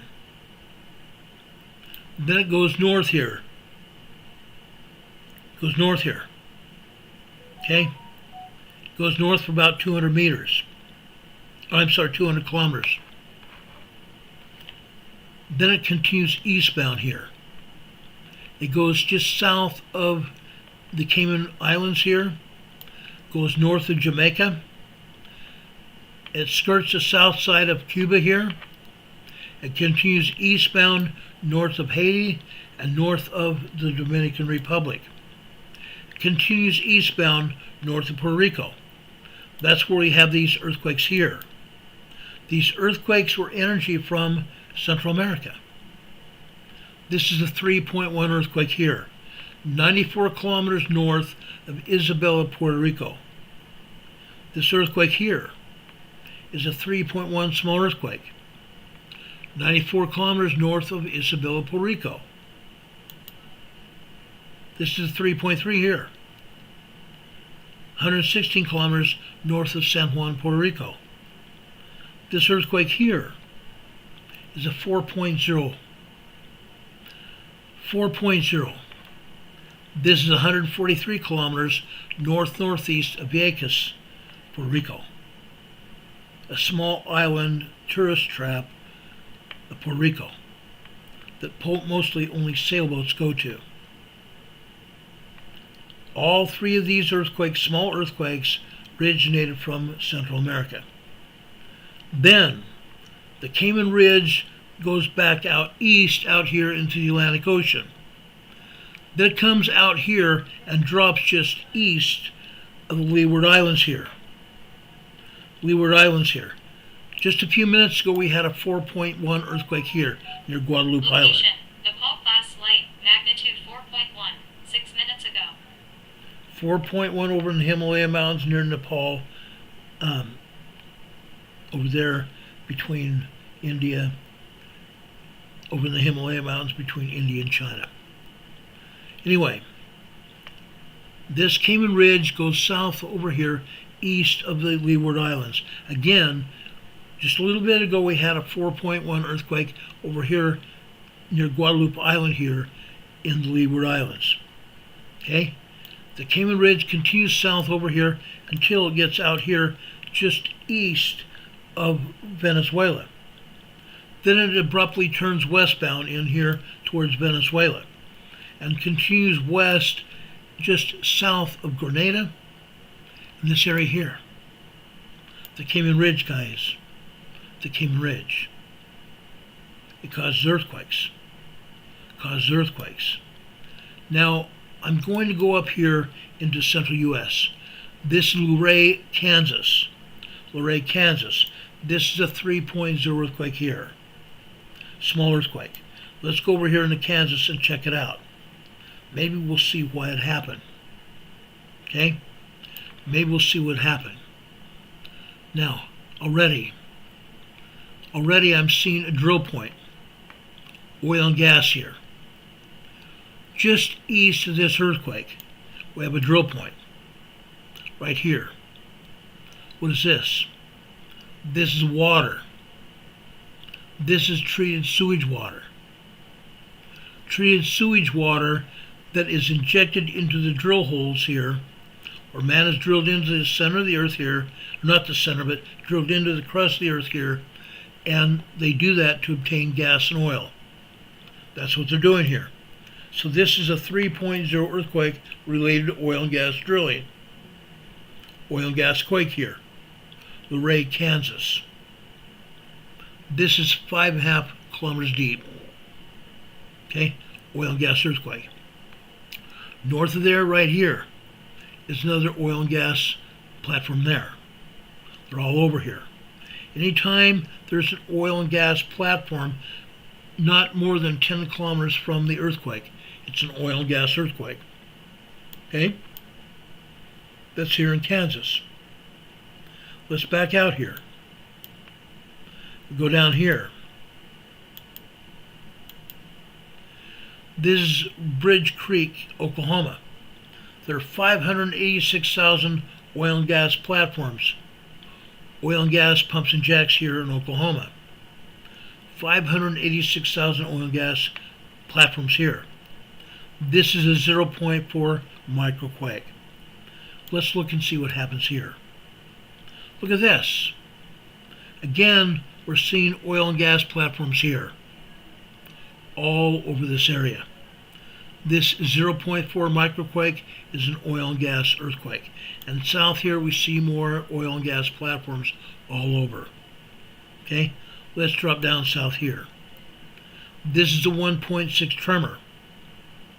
This is east, supposedly east-southwest of Amber, Oklahoma. 1.6. Again, you can see the oil and gas platforms all over this area. Oil and gas pumping earthquake. South of there, right here, is a 1.0 near, also 6 kilometers southeast of Amber. This is a 1.0 tremor. Guess what? Oil and gas earthquake. Oil and gas earthquake. This earthquake over here, oil and gas earthquake, 1.4 tremor here. You can see the oil and gas platforms all over this area. And I believe even one large one right there. In fact, here the USGS is allowing us to zoom in here, and you can actually see the pumps and jacks on this platform here. Sometimes they don't allow us to see this, but you can see them here on this satellite photography. Oil and gas here in Oklahoma as well. All over this area. Literally all over this area. The earthquakes here in southern Texas, earthquakes over here also all over Texas, literally. Right here, Stanton, Texas. Just about 6 or 8 months ago, we had a 5.2 earthquake here. This is a 1.2 tremor here. This is a 1.1. This is a 1.5 near Ibanez, Texas. This is 1.3 near Sand Spring. This is 1.3 near Forson, Texas. Right here we have a 1.2 near Garden City, Texas. Oil and gas earthquakes here. Every single one of them. Oil and gas earthquakes, every single one of them here.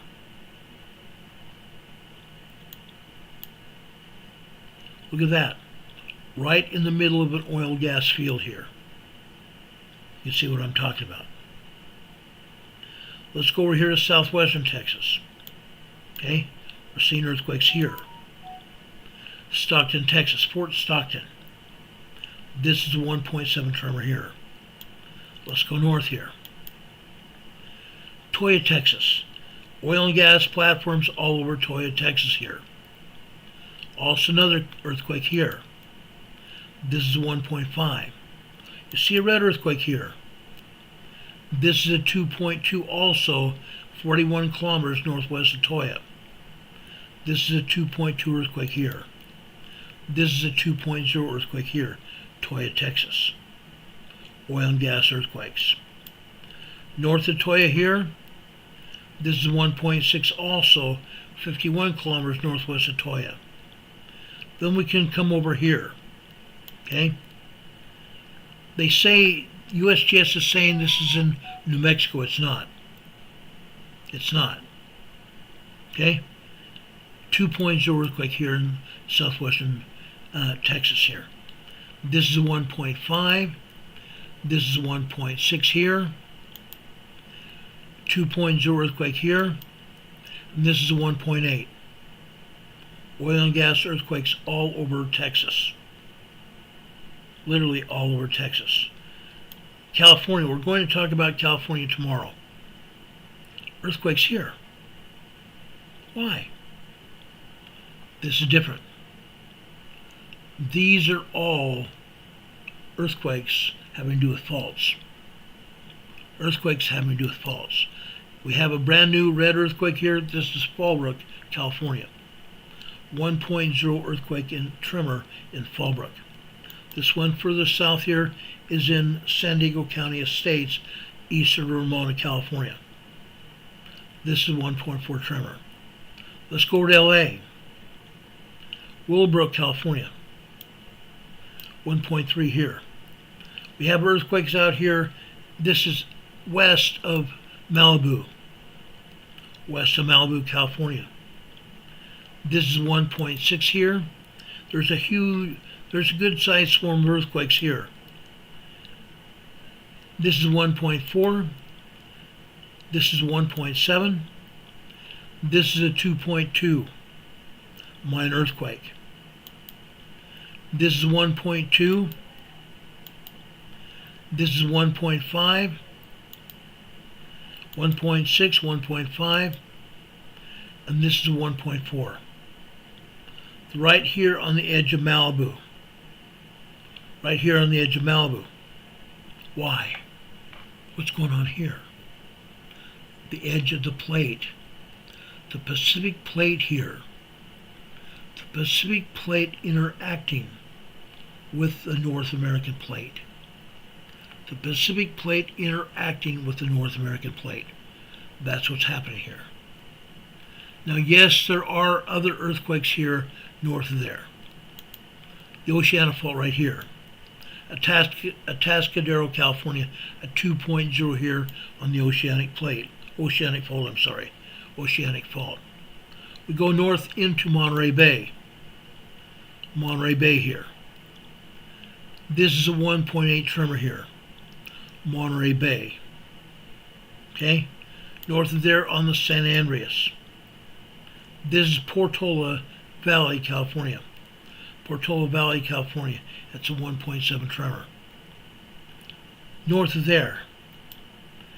This is over on in Pleasantville or Pleasant Hill, California.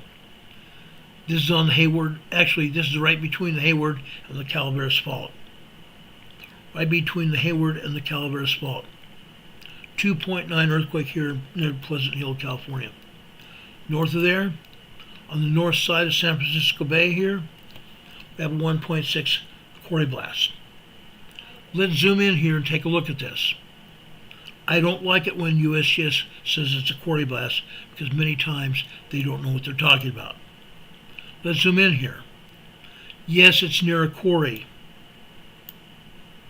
Yes, it's near a quarry. So this may very well indeed be a quarry blast. This is a 1.6 quarry blast. 1.6 tremor quarry blast here. This is 2.5 miles east of Vallejo, California. Okay? It's one of the few times we'll let USGS get away with calling that a quarry blast because it's near a quarry. This swarm of earthquakes here are all related to a great big huge geothermal plant called the geysers. The geysers plant pulls steam out of the magma chamber of the Clear Lake volcano here. They pull steam out of the volcano to obtain steam to power boilers here, great big huge boilers to create electricity here. Unreal. North of there, this is a 2.1 earthquake here, minor earthquake near Pillsbury, California. This is normal. This 2.1 happens all the time here near Pillsbury, California. We have earthquakes here. Right here, we have another area where we've had earthquakes here before. We've had 3 large earthquakes down here. 3 large earthquakes down here.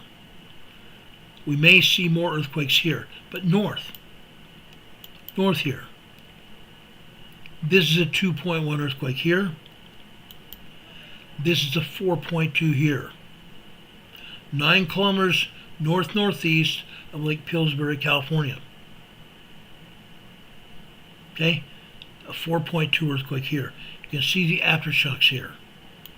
Okay, this is a 2.3, this is a 2.0, and up here 2.5.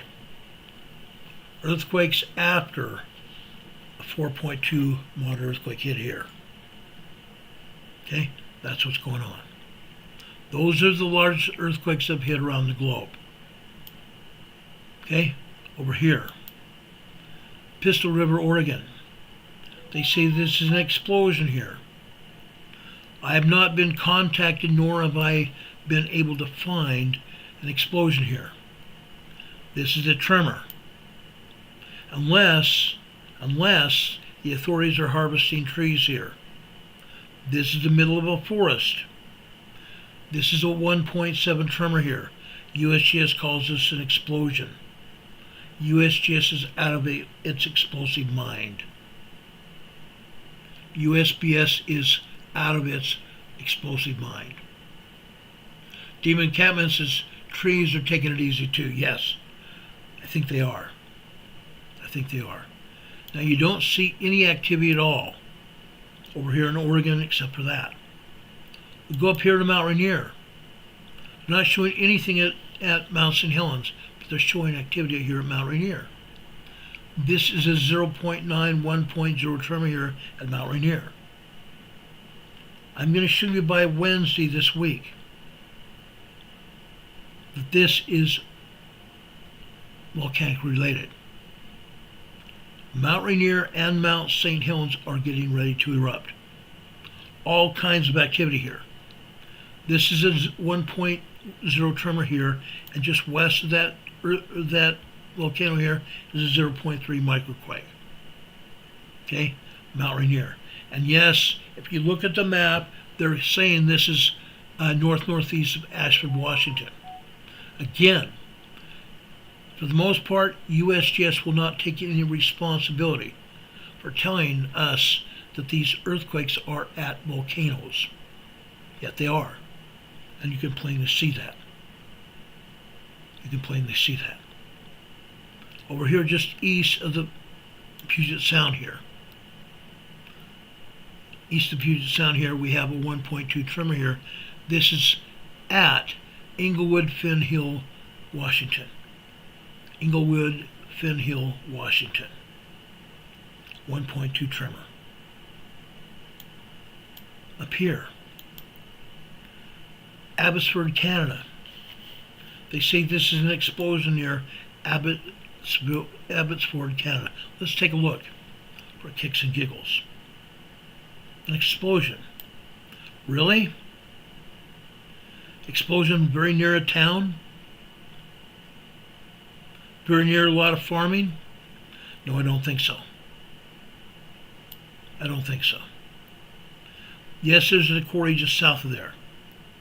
That quarry is miles south of the earthquake. It's not a quarry blast. USGS is calling this an explosion. Explosion over here in a forest, in a forested area. 1.0 tremor. 1.0 tremor here. Let's back out there. Let's go out here. They say this is a 1.8 explosion here near Princeton, Canada. Near Princeton, Canada. Let's go over here and take a look. Guess what? This is a quarry blast. It's at a quarry. 1.8 tremor at a quarry. Okay? That's a blast.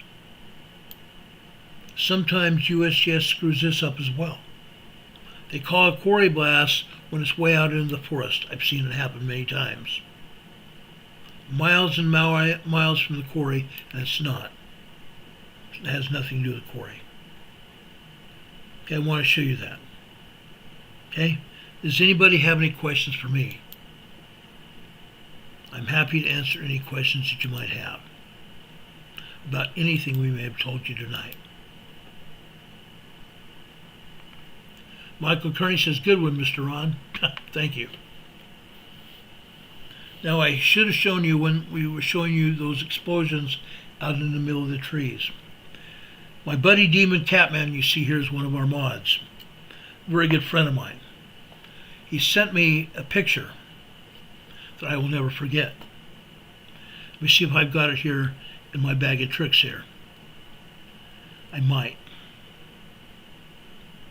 No, I don't, but I will put it here in my bag of tricks probably in the next little while. He sent me a picture of a bunch of squirrels in the middle of the forest causing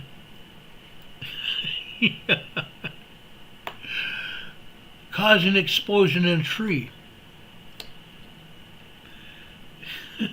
A spontaneous combustus carnivorous, an exploding tree.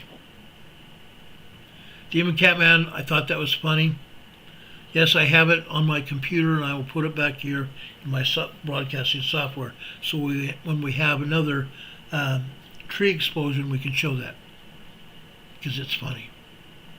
And USBS continues to broadcast false crap, or not broadcast anything at all, as we've shown here tonight. Now, I want to share scripture with you here. The scripture has great meaning to me. That's why I'm sharing it with you.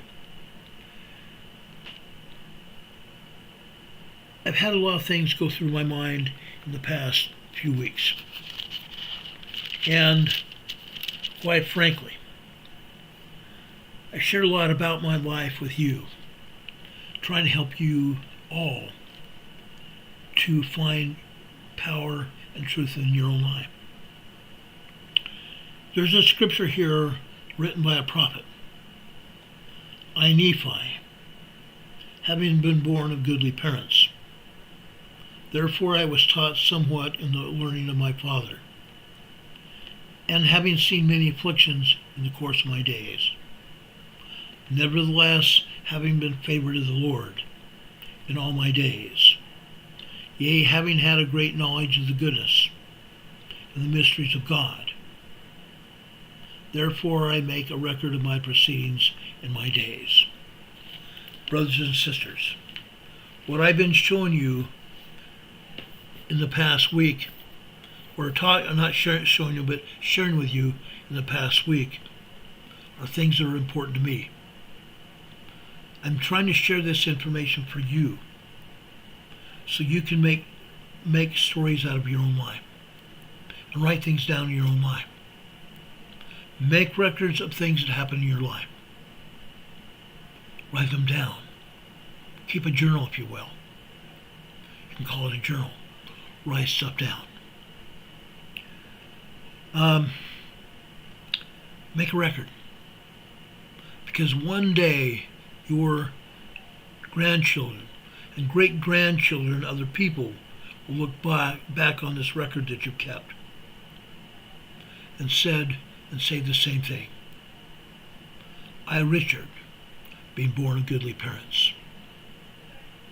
As I've said before, put these things down as if they were scripture yourself. When you read the scripture, when you see someone's name there, put your own name in there. I, Ron, being born of goodly parents, have been taught in the learning of my father and my mother. It has great meaning that way.